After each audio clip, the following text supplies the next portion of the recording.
Akala ko po dyan po ako tatanda bilang guardia. So buti na lang na-invite po ako sa DXN. Ayan, grabe po, no? Ayan, so ngayon po, ito yung family ko. Ayan. So meron akong dalawang anak at isang asawa. Yung ako po yung nagsisimula, okay, ito po ako. Nakita niyo po? Nung nagsisimula ako, nakita niyo? Okay, wag yung picture. Sabi nyo rin ako. Alam niyo mo bakit? Kasi nagsisimula po ako, walang pakain. Grabe po, no? Yan po yung nagsisimula po talaga ako sa DXN. So, result, dahil sa natrabaho po natin yung DXN, ayan, so ito yung mga awards and recognition. Ayan, so nag-double diamond po ako noong 2023. So, talagang kailangan mo talaga, no? Medyo pagka nandun po pala ikaw sa stage tapos hindi ka awardee, medyo iba yung pakiramdam. Para manggigigil ka na dapat awardee ka by next year. Yes. Cut off na yun. Yun lang. Diba?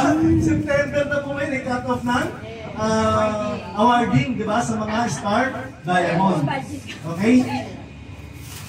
Next. Yan. So, syempre po, lagi po tayong qualified sa Diamonds Gathering. Since po, noong 2019, nung dumating si Dr. Lim, Diamonds Gathering po, every year po na nagka-qualified po ako sa Diamonds Gathering.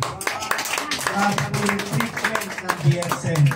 Alam niyo po ba na sobrang daming diamond po, pero ang konti lang na nagka-qualify.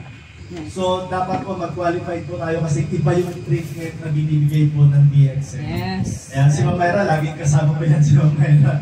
Ma'am Myra, ayan. So, next po, ito yun yung mga Diamonds Gathering namin. Talagang konti lang po kami dyan, tapos nakakapagpa-picture po talaga sa mga top, mga ano natin, yung mga boss natin sa DXN. Okay, top management. Okay, so nag-qualified po din po ako ng travel sa Boracay last 2022. Grabe yung travel po yan. So, alam niyo po, dito lang po kami, yan. So, yung mga kasama po natin, syempre, tapos, ayan, dito lang naman po kami nag-check-in. Nag-check-in po kami dyan sa, nag-check-in po kami sa Savoy Hotel sa Boracay. Grabe po, no? Talagang iba yung hotel ng DXN. Okay, so yung mga, yan, travel. So, nag-DXN po ako ng first year ko po sa DXN, nakapag-travel po ako ng Hong Kong. Yes. Nakita ko po si Mickey Mouse. Alam niyo po, hindi sumagi sa isip ko na makakapag-travel. Alam niyo po bakit? Akala ko, siyempre, doon lang tatagas sa trabaho ko. So, hindi ko na-expect po talaga na makakapag-travel. So, buti na lang po, dahil sa DXN, first time kong mapuntahan yung Hong Kong. Wow. Ayan. Tapos, okay? So, ayan, Ocean Park, namasyal po kami dyan talagang. Yan. Tapos napuntahan din po namin yung DXN branch natin sa Hong Kong. So, dyan po natin napatunayan na ang DXN ay international. Ayan. So, ito po yung statue ni Bruce Lee. Ayan. Tapos sa Macau. Ayan. So, hindi yan sa Venetian Hotel sa Macau, ha? Ay, dyan sa BBC, ha? Ayan. Sa Macau po yan. Alam niyo po ba ito? Purong ginto yan. Grabe po, no? Sobrang bango ng hotel na yan. Yung dati po, no, yan naglalaban ng boxing si Pacquiao, no? Sa Venetian Hotel. Pero ngayon po, meron ng isang hotel na napakaganda dyan, yung Galaxy Hotel. So yung mga next batch po namin, doon sila nag-check-in naman.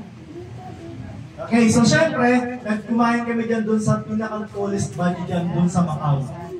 Grabe po, doon sa pinakang tuktok po, kumain kami dyan. Grabe po, ng buffet. Tapos umiikot siya, revolving restaurant siya. Wow! Kitang-kita mo yung kabuuan ng ganda ng Macau. Malitan po yung Macau, parang Tagaytay lang. Kasing laki lang siya ng Tagaytay. Yan. So, syempre, no, isa rin po tayo sa mga delegate, no? Nag-qualify po sa travel sa Malaysia. Grabe, no? Yan. So, ito po yung sa bungad pa lang po ito sa DXN Cyberbill.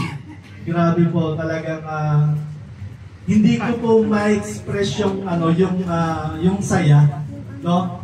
Parang alam niyo po yung mga yung trabaho ko nung nagsisimula po ako, no? Yung pagod, yung rejection, parang hindi ko siya naalala na nung nakapag-travel po ako. Mawawala siya. So, ang sabi nga ng karamihan po natin ng mga nagka-travel na, okay, dito tayo na trabaho pero sa ibang bansa tayo magpapahinga. Gusto niyo ba yun? Yeah!